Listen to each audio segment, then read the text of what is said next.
कहा कृष्ण भगवान से क्यों बुलाना चाहिए, क्या जरूरत है। कहा है तुम वाला यज्ञ याद कर लो, वाला यज्ञ याद करो जिस यज्ञ में तुमने बड़े बड़े विद्वान ब्राह्मणों को बुलाया, खूब बड़े बड़े बुलाया। एक बड़ा सा घंटा पहले लगता था, अगर यज्ञ होने के बाद वो घंटा बज जाता था तो समझ लो यज्ञ सफल हो जाता था। वो बड़ा घंटा लगा हुआ था, अब वो घंटा लगा है, यज्ञ संपूर्ण हुआ, यज्ञ पूर्ण हुआ, लेकिन वो जो घंटा है वो बजा ही नहीं, वो घंटा नहीं बजा। सब ब्राह्मणों ने खूब जम के यज्ञ करवाया, खूब जोर से यज्ञ करवाया, खूब दिल लगाकर यज्ञ करवाया, खूब मन से यज्ञ करवाया, लेकिन घंटा नहीं बजा। अब युधिष्ठिर गए ब्राह्मणों के पास, ब्राह्मण देवता अब ये बताइए कि ये घंटा क्यों नहीं बजा, क्या कारण है इसके पीछे। कहा कि दो प्रकार के यज्ञ होते हैं, एक वो यज्ञ होता है जिसमें हम अग्निदेव को आहुति देते हैं, क्या देते हैं, जय जगन्नाथ, हो आहुति है ना, ठीक है। तो हम पूछते इसलिए कि थोड़ा होश आए, थोड़ा होश आए कि कहाँ पर बैठे हैं, तो थोड़ा बताओ क्या क्या देते हैं, हाओ ठीक है। एक यज्ञ वो जिसमें आहुति देते हैं, और दूसरा वो यज्ञ होता है जिसमें कुछ भूखे को भोजन करा देते हैं। अगर भूखे के पेट में भोजन जाता है, अगर भूखे का पेट भरता है, तो दूसरा यज्ञ उसे कहा गया है। किसे कहा गया है, जिससे भूखे का पेट भरता है, दूसरा यज्ञ वो है। तब ब्राह्मण देवता ने कहा कि एक यज्ञ तो जिसमें हम अग्निदेव को आहुतियां देते हैं वो यज्ञ तो पूरा हो गया, लेकिन तुमने भंडारा चलवाया, पूरे नगर में भंडारा करवाया, सब दूर से बोला कि भंडारे में आओ, भंडारे में आओ, सब आ गए, लेकिन कोई एक ऐसा छूट हो सकता है, छूट गया हो जिसने अभी भी भंडारा नहीं खाया, उस वजह से घंटा नहीं बजा।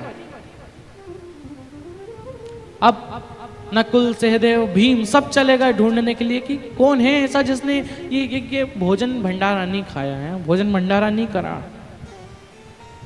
सब चले गए ढूंढने, सब लोग चले गए, सब पहुंच गए। अब सब ढूंढ रहे हैं, एक ब्राह्मण देवता को भीम ने देखा, उनसे पूछा कि ब्राह्मण देवता आपने भोजन कर लिया।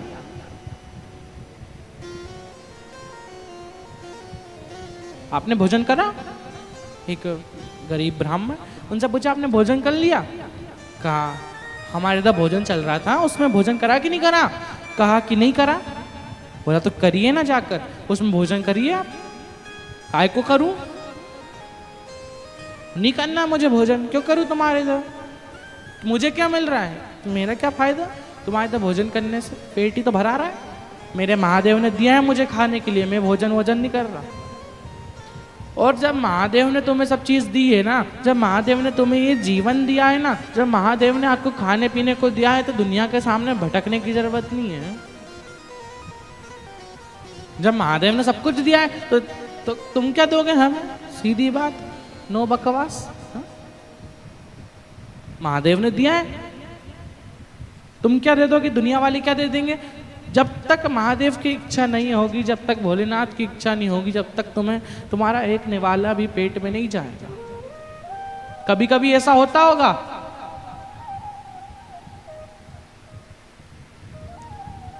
कि तुम्हारे मुख में कुछ भोजन नहीं गया, तुम्हारे मुख में भोजन नहीं पहुंचा, तो तुम्हें लगता है कि एक ये जो है किसी का सुबह ऐसा मुख देख लिया कि मुझे आज भोजन नहीं मिला, तो तुमने मुख नहीं देखा है।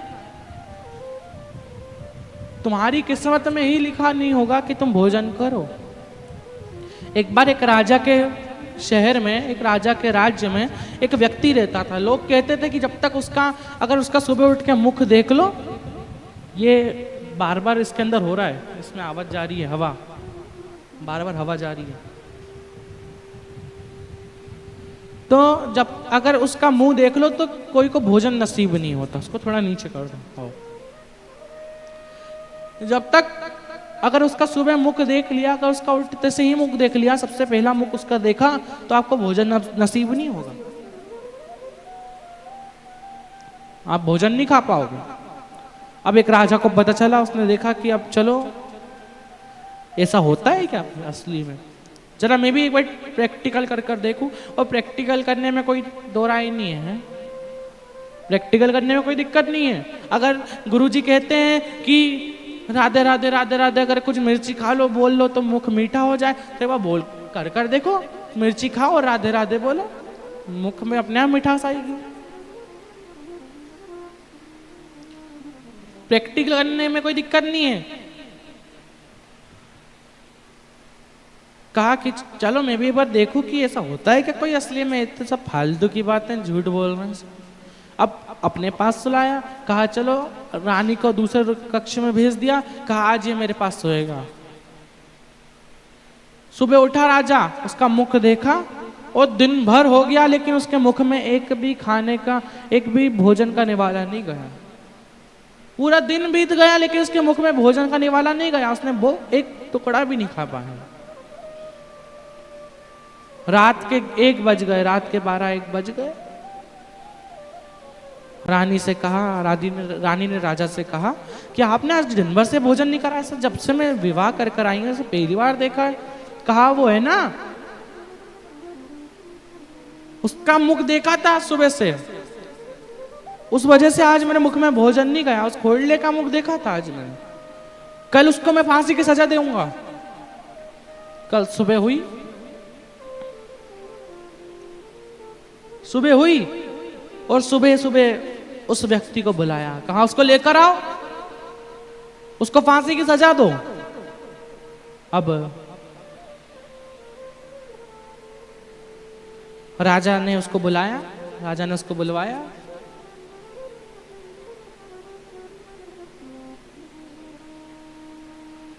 राजा ने उसको फिर अपने पास सुलाया, फिर उसको बुलाया कि तुम इधर आओ,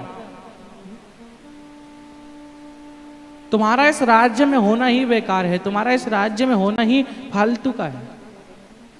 ऐसा व्यक्ति हमें अपने राज्य में नहीं चाहिए जिसका मुख देखते ही कोई को भोजन ना प्राप्त हो, किसी को भोजन ना मिले। हम तुम्हें फांसी की सजा सुनाते हैं, फांसी की सजा तुम्हें सुनाते हैं।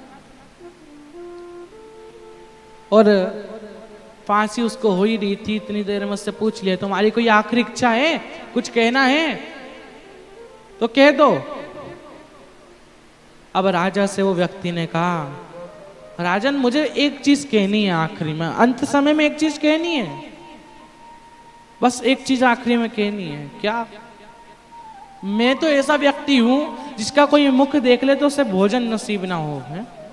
मैं ऐसा व्यक्ति हूं, अगर मेरा कोई मुख देख लेता है तो उसे भोजन नसीब नहीं होता, लेकिन तुझे देख लो, इस राजा को देखो, मैंने इसका सुबह सुबह मुख देखा, इसका उठते से ही मुख देखा, तो ये इस राजा की वो देखो किस्मत की, इसका मुख जैसे ही मैंने सुबह उठते देखा और आज मुझे फांसी की सजा हो गई। मेरा मुख कोई देख ले तो उसे भोजन नसीब ना हो, लेकिन अगर ये राजा का मुख अगर कोई देख लेता है तो उसे तो फांसी की सजा हो जाती है। राजा ने उसको बुलाया, उससे कहा कि मेरा मुख देखने से तुम्हें फांसी हो रही है? कहा कैसे? मुझे फांसी कैसे हो, तुम्हें फांसी कैसे हो रही है मेरा मुख देखने से? कहा कि क्योंकि तुमने मुझे अपने पास सुलाया था, तुमने मेरा मुख देखा, मैंने तुम्हारा मुख देखा,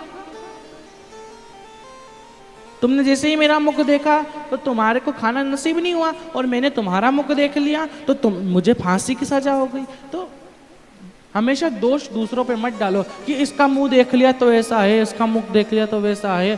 तो कहा कि किसी का मुख देखने से कोई मतलब नहीं है। भगवान ने कहा कि जब तक उनका मन नहीं होगा, उनकी मर्जी नहीं होगी, तो एक निवाला भी आपके मुख में नहीं जा सकता। एक निवाला भी मुख में नहीं जाएगा जब तक उनकी इच्छा नहीं हो। जब तक उनकी मर्जी ना हो। कहा कि आप भोजन क्यों नहीं करना चाहते? मुझे नहीं करना। कहा कि आपको कुछ चाहिए? बताइए आपको क्या चाहिए, मैं सब कुछ दे सकता हूं। कहा कि मुझे 101 अश्वमेध यज्ञ का पुण्य चाहिए। मुझे 101 अश्वमेध यज्ञ का पुण्य चाहिए। कहा हमने तो अभी तक बस एक ही अश्वमेध यज्ञ करा है, तो आपको हम इतने सारे अश्वमेध यज्ञ का पुण्य कैसे दे सकते हैं? द्रौपदी तक बात पहुंची। द्रौपदी तक बात पहुंची और द्रौपदी चल पड़ी। और रथ लेकर नहीं गई, पैदल गई।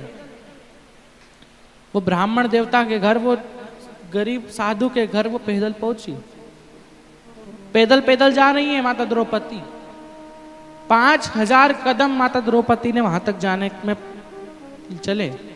कितने कदम? 5000 कदम माता द्रौपदी ने चले। वहां तक पहुंची। पहुंचकर ऋषिजन से कहा कि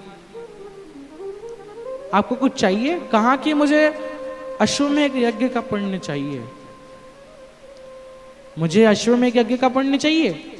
कहा लाओ जल्दों में अभी आपको अश्वमेध यज्ञ का पुण्य देती हूं, दीजिए। तब भीम ने कहा कि हमने तो अभी बस एक ही अश्वमेध यज्ञ करा, तो आप इतने सारे अश्वमेध यज्ञ का पुण्य कैसे दे सकती हैं? कहा कि मेरे गुरु जो है ना, मेरे जो गुरु हैं, जो मेरे इष्ट हैं, जो मेरे गुरु हैं, उन्होंने कहा कि अगर कोई किसी साधु के घर, अगर कोई किसी संत के घर, अगर कोई किसी ऋषि के घर, अगर शिव पुराण में अगर भगवान शंकर के मंदिर तक कोई जितने भी कदम चलकर पहुंच जाता है, जितने भी कदम चलकर वो शिव पुराण में, श्रीमद् भागवत में, शिव जी के मंदिर में या किसी भी मंदिर में या किसी साधु सन्यासी के घर जा पहुंचता है, तो उसे उतने कदम अश्वमेध यज्ञ का पुण्य प्राप्त हो जाता है। मैं आपके घर 5000 कदम चलकर आई, मैं आपको 5000 अश्वमेध यज्ञ का पुण्य देती हूँ। और जैसे ही छोड़ा, ऋषि, वो जो साधु थे, वो बड़े प्रसन्न हुए, वो ब्राह्मण जन बड़े प्रसन्न हुए। उन्होंने भोजन करा और वो घंटा बज गया। कृष्ण जी ने कहा वो गलती एक थी और तुम्हें कितना परेशान होना पड़ा। तो इससे अच्छा भगवान शंकर के भक्त को बुला लो, इससे अच्छा भगवान भोलेनाथ के भक्त को बुला लो, तो दिक्कत ही नहीं आएगी फालतू की। कहा ठीक है, ठीक है, लेकिन हम भगवान शंकर के कौन से भक्त को बुलाएं? भगवान शंकर का भक्त है कौन? कौन है भगवान शंकर का भक्त? तब भगवान कृष्ण ने, जब मेरे वासुदेव श्री कृष्ण ने युधिष्ठिर से कहा कि भगवान शंकर के एक भक्त हैं जो भगवान का खूब नाम स्मरण करते हैं,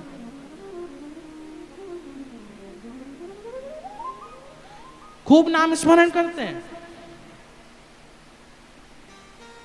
कौन?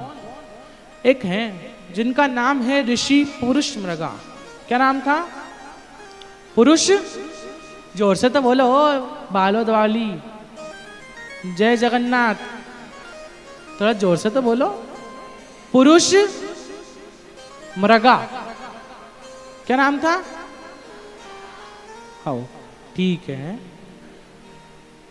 पुरुष मृगा नाम के एक ऋषि है जो भगवान शंकर का खूब भजन करते हैं, खूब तपस्या करते हैं। उनका कमर तक तो शरीर इंसानों जैसा है, लेकिन उसके नीचे वो हिरण के पैर लगे हैं। हिरण का है शरीर, आधा शरीर इंसान का, आधा शरीर हिरण का है।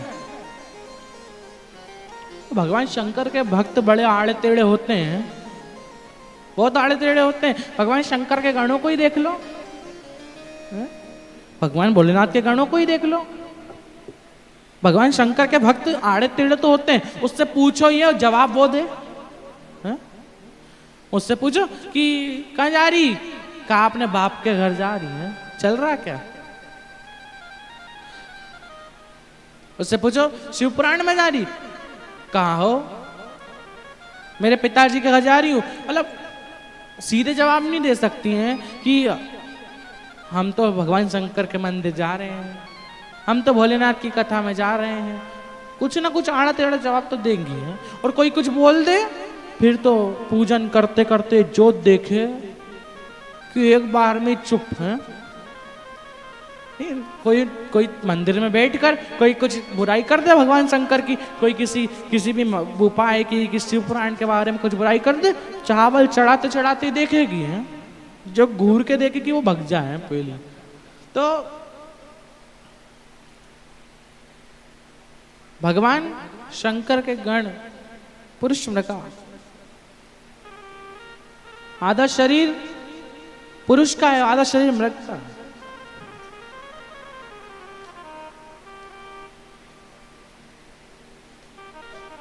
पुरुष मृगा को लेने के लिए कहाँ जाना पड़ेगा? कहा वो तो भगवान का भजन करते रहते हैं, ऐसे भक्त हैं वो, भगवान शंकर के ऐसे भक्त कि वो एक क्षण भी नहीं बैठे और फटाफट भगवान शंकर की पूजा करते करते आगे बढ़े। ज्यादा समय नहीं लगता उनको पूजा करने में, दिन भर भगवान की भक्ति करते रहते हैं, भगवान का नाम जप करते रहते हैं और शिव मंदिर में पूजा करते रहते हैं। वो बहुत बड़े भक्त हैं भगवान शंकर के। अच्छा आओ, तो उनको बुलाइए आप। कृष्ण भगवान ने कहा उनको बुलाइए। युधिष्ठिर ने भीम को भेजा, कहा जाओ जाओ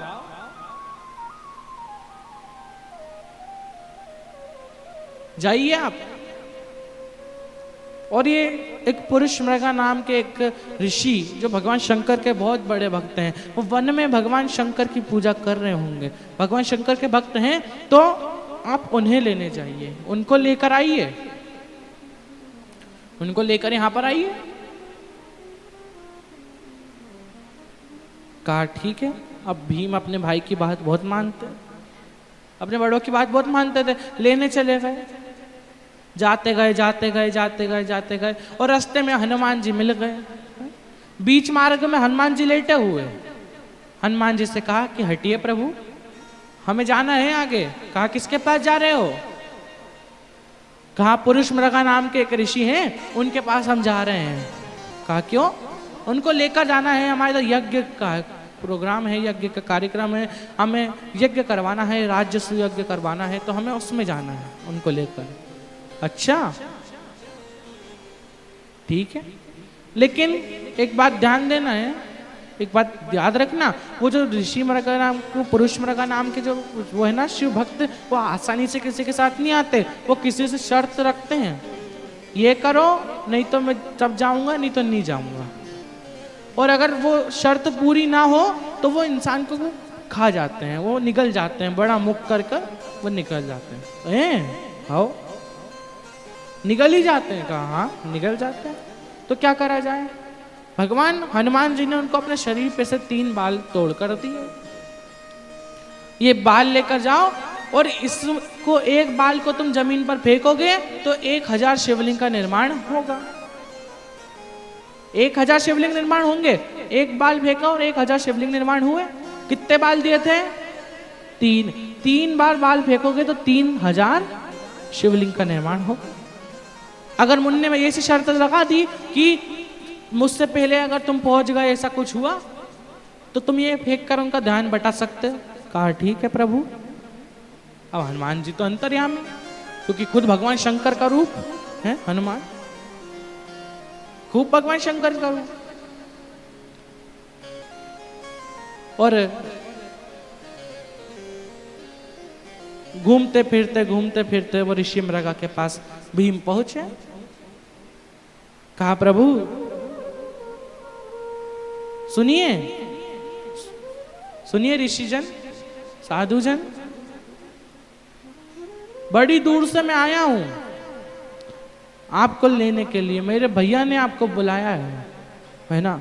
बड़ी दूर से चल कर आया हूँ मेरे बाबा तेरे दर्शन के लिए, बड़ी दूर से चल कर आया हूँ मेरे भोले तेरे दर्शन के लिए, मेरे बाबा तेरे दर्शन के लिए।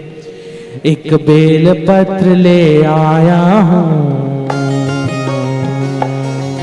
एक बेल पत्र ले आया हूँ, चरणों में तेरे अर्पण के लिए एक बेल पत्र ले आया हूँ।